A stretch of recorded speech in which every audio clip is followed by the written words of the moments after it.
Move 1. Study the most important product. You become who you are by learning who you are. Pindar, ancient Greek poet.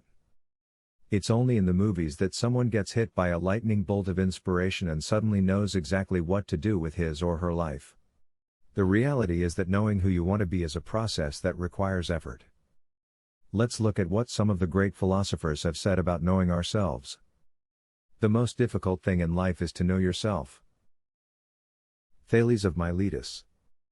There are 3 things extremely hard: steel, a diamond, and to know oneself. Benjamin Franklin. And you? When will you begin that long journey into yourself? Rumi. Thales, Franklin, and Rumi are warning us that this process is hard. For me, making 300 cold calls a day wasn't hard. Working 18-hour days, 6 days a week was something I could handle. Knowing myself, on the other hand, was the toughest thing I had to do. I did it because I knew there was a payoff. 3 sages explained why better than I can. Knowing yourself is the beginning of all wisdom. Aristotle. When I discover who I am, I'll be free. Ralph Ellison. At the center of your being, you have the answer. You know who you are and you know what you want. Lao Tzu. We read books about studying other people. We focus on how to read, persuade, and influence them. That's certainly valuable. But imagine if you were to spend as much time studying something more important. Studying others gives us knowledge, but studying yourself ultimately leads to an incredible amount of freedom. Studying yourself helps you reach self-acceptance, which liberates you from self-judgment. Instead of beating yourself up all the time, you learn to accept yourself and, as I did, realize that what you thought were shortcomings can actually be assets. I'm going to continue to remind you that the most important person to study is the only person you're going to have to live with for the rest of your life, you. Align your career with your true self. My friend Sean had more than a dozen jobs before he turned 30. Eventually, he worked for me as an insurance agent. It shouldn't have surprised me when he called one day to say he didn't want to sell insurance anymore. I met with him and asked what was going on. I listened for a while, then I said, "Let me be very honest with you, but it's going to sting. Are you okay with that?" He paused for a moment, but eventually he said yes. Every single job you ever quit, it was your boss's fault. I can name all the bosses you've badmouthed over the years.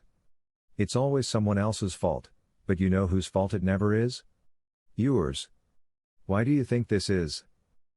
It took a little bit of nudging, and to Sean's credit, he started taking responsibility.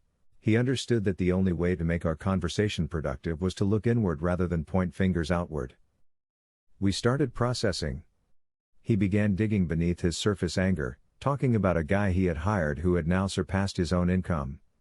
He admitted to feeling upset and even humiliated that someone he had hired was now doing better than he was. We boiled his feelings down to a combination of bitterness and envy. I suggested that he and that guy might have different dreams, that perhaps that young star wanted to make millions of dollars and he didn't. I said, "Put everything aside for a moment and let me ask you a question, what type of life do you want?" Sean was quiet for a moment, and I could tell he was taking the question seriously. Finally he said, "Pat, if I made $150,000 a year, I would live a very good life. I want to coach Little League. I want to be there for all my kids' big moments. And to be honest, I want to be able to sleep in some days. Maybe I need to be honest that I'm not all that driven."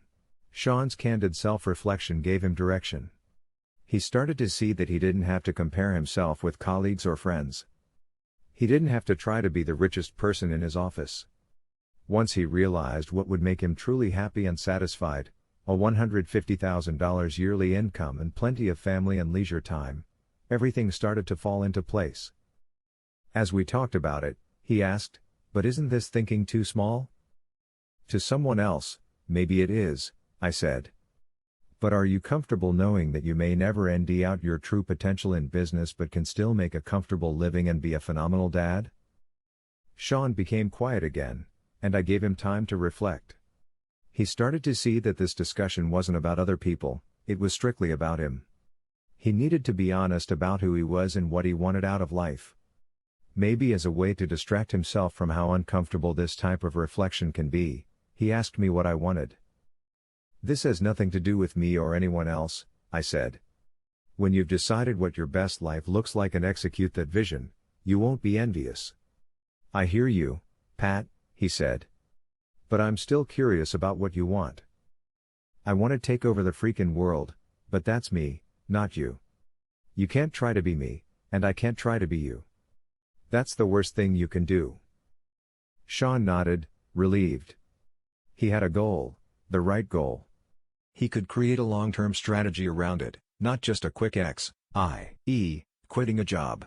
Together we had processed the issue, and after doing so, he was able to make a choice that was ideal for him. The key for Sean was to stop comparing himself to others. Being home for dinner every night was important to him.